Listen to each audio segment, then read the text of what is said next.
हम सबके बीच में उपस्थित भारत के सर्वाधिक लोकप्रिय प्रधानमंत्री श्रद्धेय नरेंद्र मोदी जी, मेरे साथ आज यहां पर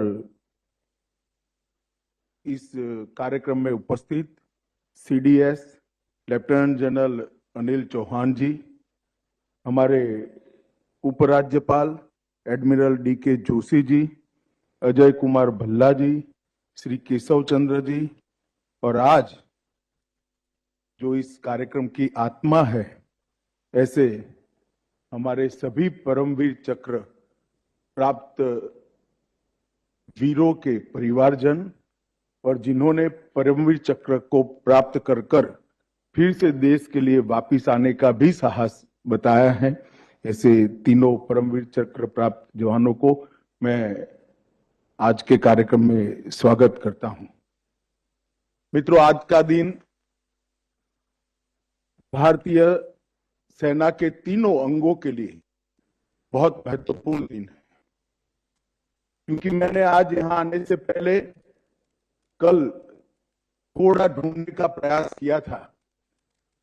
अगर मैं गलत नहीं हूं तो पूरे विश्व में किसी भी देश ने अपने लिए लड़ने वाले जवानों के नाम पर द्वीपों का नाम रखकर उनकी वीरता को सम्मानित करने का कदम नहीं उठाया है।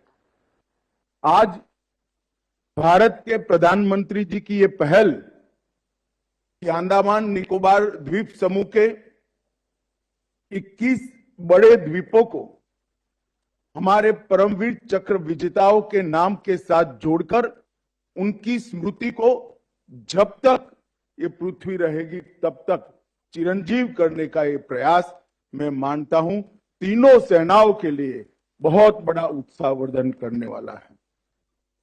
आज पराक्रम दिन है, नेताजी की 123वीं जयंती है। इस कार्यक्रम के साथ साथ जहां पर नेताजी रहे थे वो सुभाष द्वीप पर आज उनका स्मारक बनाने का भी निर्णय किया गया है।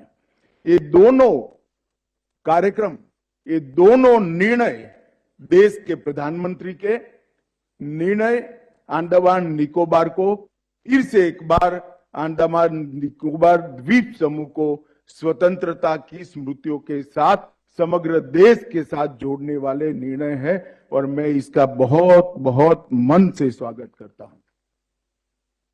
ये भूमि में ही कुछ ऐसा है कि कई बार कुछ भूमि में इस प्रकार का तत्व होता है कि बार बार वो भूमि सबका ध्यान आकृष्ट करती है।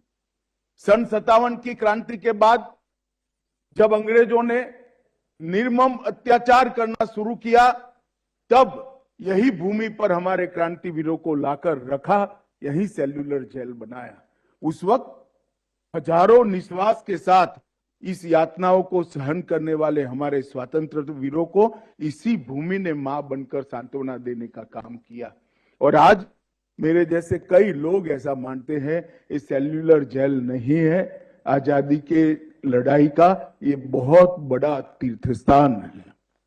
और जब देश की आजादी आगे बढ़ी और देश को नेताजी ने आजाद हिंद फौज के प्रयासों से, पराक्रम से आजाद कराने का प्रयास किया, तब भी इसी हिस्से को देश में सबसे पहले स्वतंत्रता प्राप्त करने का सम्मान मिला। सबसे पहले यही हिस्सा स्वतंत्र हुआ और किसी के हाथ से नहीं, नेताजी के हाथ से इसी द्वीप पर अपना तिरंगा पहली बार लहराया गया। तो अंडमान निकोबार द्वीप समूह अपने आप में पहले से ही सेल्यूलर जेल के कारण आजादी का तीर्थ स्थान बना हुआ था। फिर नेताजी ने सबसे पहले आजादी प्राप्त कर एक पवित्र भूमि पर सबसे पहला तिरंगा फहराया। फिर मोदी जी ने शहीद द्वीप नामकरण किया, फिर मोदी जी ने स्वराज द्वीप का नामकरण किया, फिर मोदी जी ने सुभाष द्वीप का नामकरण किया और आज 21 द्वीपों का नामकरण पराक्रम की पराकाष्ठा कर अपनी जान की चिंता किए बगैर कई लोगों ने जान की बलिदान देकर और कई लोगों ने जान की चिंता करे बगैर आजादी के संरक्षण के लिए, देश के सार्वभौमत्व के संरक्षण के लिए जो लड़ाई लड़ी, इनके नाम पर 21 द्वीप यहां पर किए जा रहे हैं। मैं मानता हूं कि समग्र भारत का इतिहास जब भी लिखा जाएगा तब इस घटना को बहुत सुवर्ण मंडित अक्षरों से लिखा जाएगा। आज 21 द्वीप नहीं बचे, 21 दीप जलाने का काम देश के प्रधानमंत्री जी ने किया है। ये पराक्रम बताने वाले वीरों को, उनके पराक्रम को नमन करने के लिए ये द्वीपों को दीप में परिवर्तित करने का काम किया है। मित्रों, आज सुभाष जी का जन्मदिन भी है, जयंती भी है। नेताजी की 123वीं जयंती के दिन पर आज ये नामकरण हो रहा है। उसी दिन पर सुभाष स्मारक की भी घोषणा हो रही है। इससे अच्छा दिन हमें मिल नहीं सकता, क्योंकि देश की आजादी की लड़ाई में सुभाष बाबू ध्रुव तारे की तरह हमेशा चमकते रहे। उनका 15,000 किलोमीटर का लॉन्ग मार्च, आज भी वो रूट देखते हैं, वो रूट पढ़ते हैं और रूट के तापमान और उस वक्त के मौसम का जायजा लेते हैं तो कमी आ जाती है।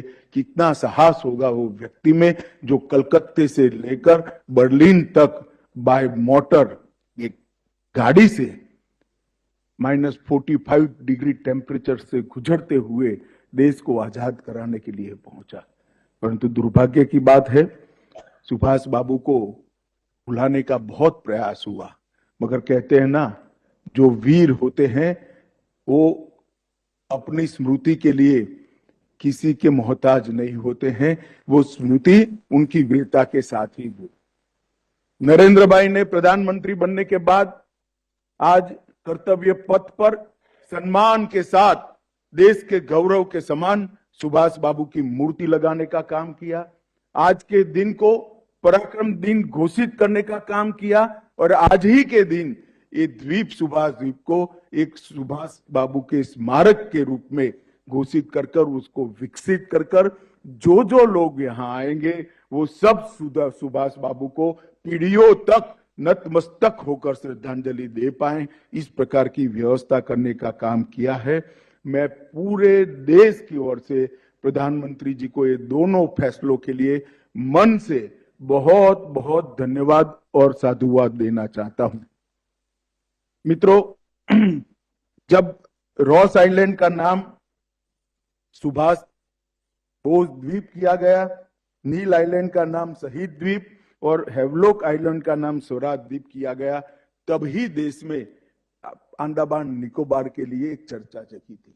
इसी के साथ सेल्यूलर जेल में यहां के क्रांतिकारियों की स्मृति में एक अमर ज्योति, जिसको बीच में रोक लिया गया था, नरेंद्र मोदी सरकार ने ही अमर ज्योति को फिर से प्रज्वलित कर युगों युगों तक उनको श्रद्धांजलि देने का काम किया।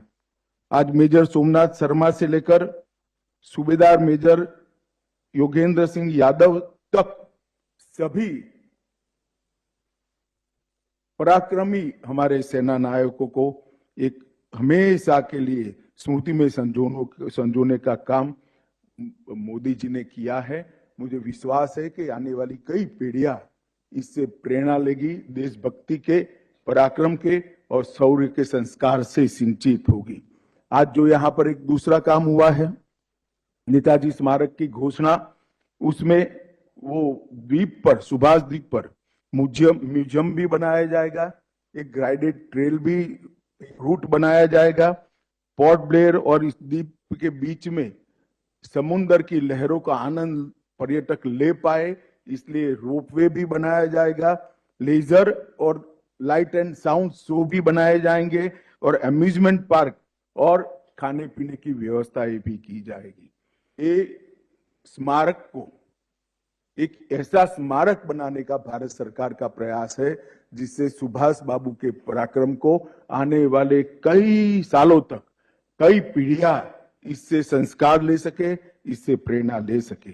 मैं आज इतना ही कहना चाहता हूं कि मोदी जी की सरकार बनने के बाद 2015 से सेना के लिए ढेर सारे कदम उठाए गए।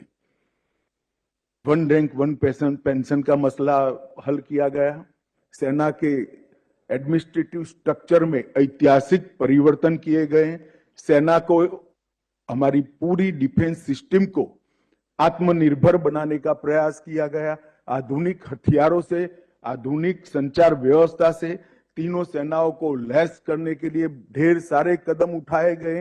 ये सारे कदम एक और है, और आज 21 परमवीर चक्र को सम्मानित करने का कदम एक और है। इतना महत्व इस कार्यक्रम का है, और आज प्रधानमंत्री जी स्वयं हम सबके बीच में ऑनलाइन उपस्थित है। तब मैं ज्यादा बात करना नहीं चाहता, मैं इतना ही कहता हूं कि ये दोनों घटना जो आज यहाँ पर आकार ले रही है, शुरू हो रही है, वो दोनों घटनाओं से युगों युगों तक भारत की युवा पीढ़ी को देशभक्ति, शौर्य, पराक्रम का संदेश भी मिलेगा और संस्कार भी मिलेंगे। मैं फिर से गृह मंत्रालय की ओर से, समग्र देश की ओर से प्रधानमंत्री जी का धन्यवाद कर मेरी बात को समाप्त करता हूं। वंदे मातरम।